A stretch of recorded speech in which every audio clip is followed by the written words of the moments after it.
ओम शांति। 16 अक्टूबर 2023। बाबा के महावाक्य। मीठे बच्चे, ज्ञान का सुख 21 पीढ़ी चलता है, वह है स्वर्ग का सदा सुख। भक्ति में तीव्र भक्ति से अल्पकाल क्षण भंगुर सुख मिलता है। प्रश्न, किस श्रीमत पर चलकर तुम बच्चे सदगति को प्राप्त कर सकते हो? उत्तर, बाप की तुम्हें श्रीमत है, इस पुरानी दुनिया को भूल एक मुझे याद करो। इसी को ही बलिहार जाना अथवा जीते जी मरना कहा जाता है। इसी श्रीमत से तुम श्रेष्ठ से श्रेष्ठ बनते हो, तुम्हारी सदगति हो जाती है। साकार मनुष्य मनुष्य की सदगति नहीं कर सकते, बाप ही सबका सदगति दाता है। गीत। ओम नमो शिवाय। ओम शांति। बच्चों ने गीत सुना। गाया जाता है, ऊंचे से ऊंचा भगवान। अब भगवान का नाम तो मनुष्य मात्र नहीं जानते, भक्त भगवान को नहीं जानते, जब तक कि भगवान आकर भक्तों को अपनी पहचान न दे। यह तो समझाया गया है। ज्ञान और भक्ति। सतयुग त्रेता है ज्ञान की प्रारब्ध। अभी तुम ज्ञान सागर से ज्ञान पाकर पुरुषार्थ से अपनी सदा सुख की प्रारब्ध बना रहे हो। फिर द्वापर कलयुग में भक्ति होती है। ज्ञान की प्रारब्ध सतयुग त्रेता तक चलती है। ज्ञान का सुख तो 21 पीढ़ी चलता है, वह है स्वर्ग के सदा सुख। नरक का है अल्पकाल क्षण भंगुर सुख। बच्चों को समझाया जाता है, सतयुग त्रेता ज्ञान मार्ग था, नई दुनिया नया भारत था, उसको स्वर्ग कहा जाता है। अभी तमो प्रधान भारत नरक हो गया है, अनेक प्रकार के दुख है।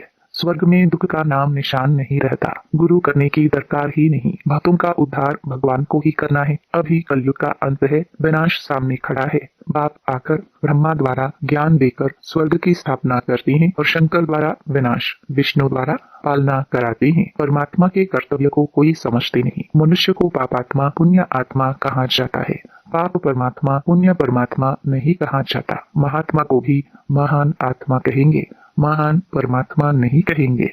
आत्मा पवित्र बनती है। बाप ने समझाया है, पहले पहले मुख्य है देवी देवता धर्म। उस समय सूर्यवंशी ही राज्य करते थे, चंद्रवंशी नहीं थे। एक धर्म था। भारत में सोने चांदी के महल थे, हीरे जवाहरों से छते दीवारें सब सजी हुई थी। भारत हीरे जैसा था। वही भारत अब कौड़ी मिसल बना है। बाप कहते हैं, मैं कल्प के अंत में सतयुग आदि के संगम पर आता हूँ। भारत को माताओं द्वारा फिर से स्वर्ग बनाता हूँ। यह है शिव शक्ति पांडव सेना।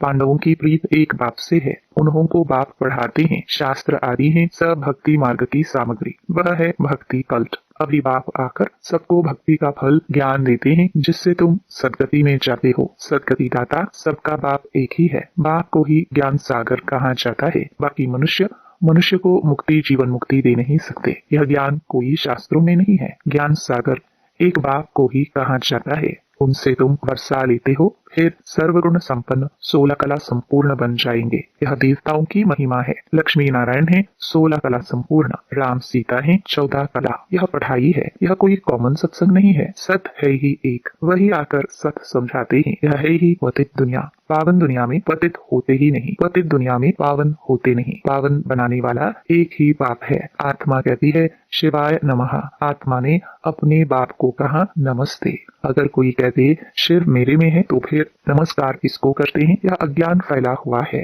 अब तुम बच्चों को बाप त्रिकालदर्शी बनाते हैं। तुम जानते हो सब आत्माएं जहाँ रहती हैं, वह है निर्वाण धाम, स्वीट होम। मुक्ति को तो सभी याद करते हैं, जहाँ हम बाप के साथ रहते हैं। अभी तुम बाप को याद करते हो, सुखधाम में जाएंगे तो बाप को याद नहीं करेंगे। अभी यह है ही दुखधाम। सभी दुर्गति में है। नई दुनिया में भारत नया था, सुखधाम था, सूर्यवंशी चंद्रवंशी राज्य था। मनुष्यों को तो यह पता नहीं है कि लक्ष्मी नारायण और राधे कृष्ण का क्या कनेक्शन है।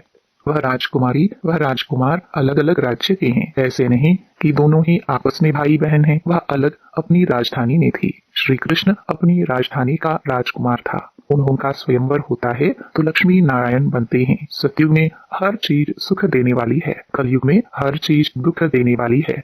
सतयुग में किसी की अकाली मृत्यु नहीं होती। तुम बच्चे जानते हो, हम अपने परमपिता परमात्मा बाप से सहज राजयोग सीखते हैं, नर से नारायण नारी से लक्ष्मी बनने के लिए। यह स्कूल है। उन सत्संगों आदि में तो कोई एम ऑब्जेक्ट नहीं होती।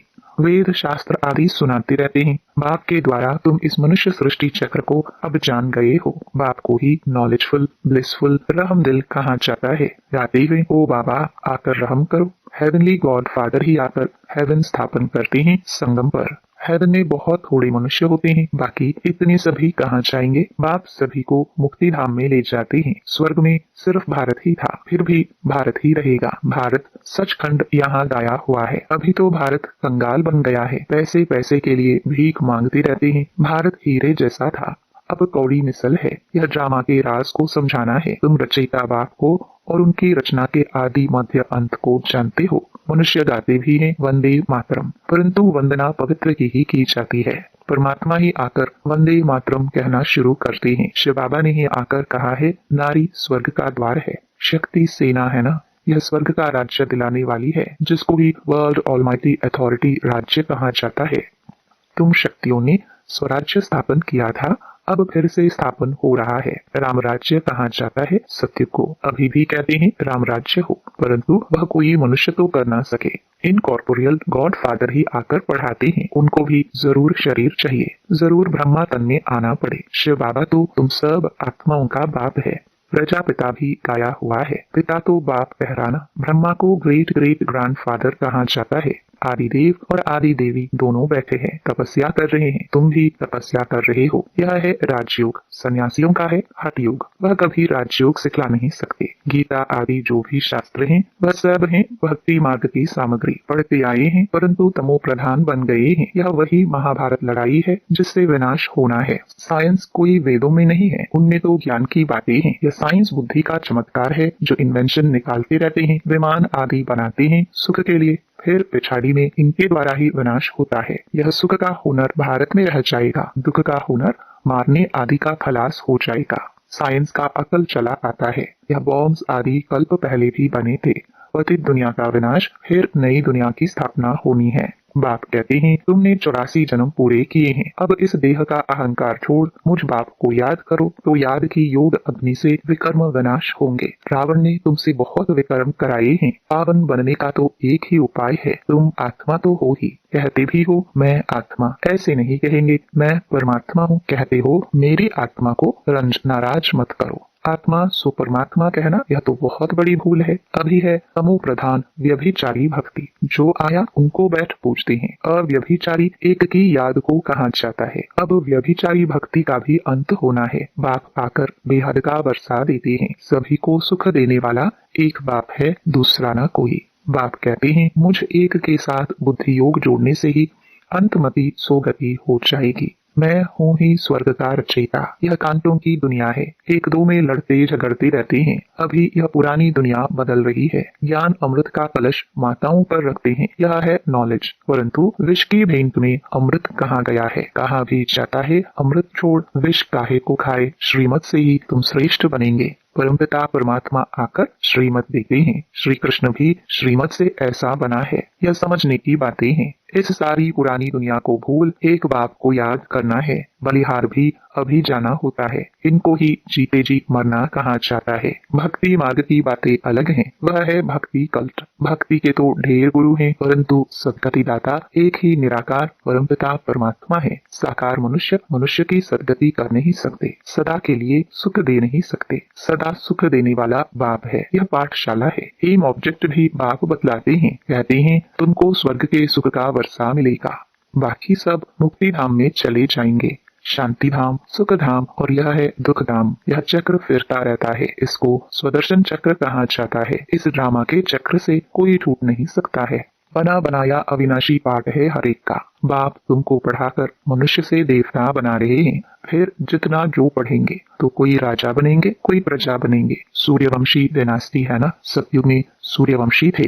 तो और कोई नहीं थे। भारत खंड ही ऊंच ते ऊंच सच खंड था, अब झूठ खंड बना है। इसको रौरव नरक कहा जाता है। पैसे के लिए कितनी मारा मारी होती है। वहाँ तो कोई अप्राप्त वस्तु नहीं रहती जिसकी प्राप्ति के लिए कोई पाप करना पड़े। बाप ही इस भ्रष्टाचारी दुनिया को श्रेष्ठाचारी बना रहे हैं इन माताओं द्वारा। इन्हों को बाप वंदे मातरम कहते हैं। सन्यासी नहीं कहते वंदे मातरम, उनका है हद का सन्यास। यह है बेहद का सन्यास। सारी दुनिया का बुद्धि से सन्यास करना है। शांति धाम सुख धाम को याद करना है, दुख धाम को भूल जाना है। बाप का यह फरमान है, बाप आत्माओं को समझाते हैं, तुम इन कानून से सुनते हो। शिव बाबा इन ऑर्गन्स द्वारा तुमको समझाते हैं, वह है ज्ञान सागर। यह कोई साधु संत महात्मा नहीं है। अच्छा मीठे मीठे सिखिलदे बच्चों प्रति माता पिता बाप दादा का याद प्यार और गुड मॉर्निंग।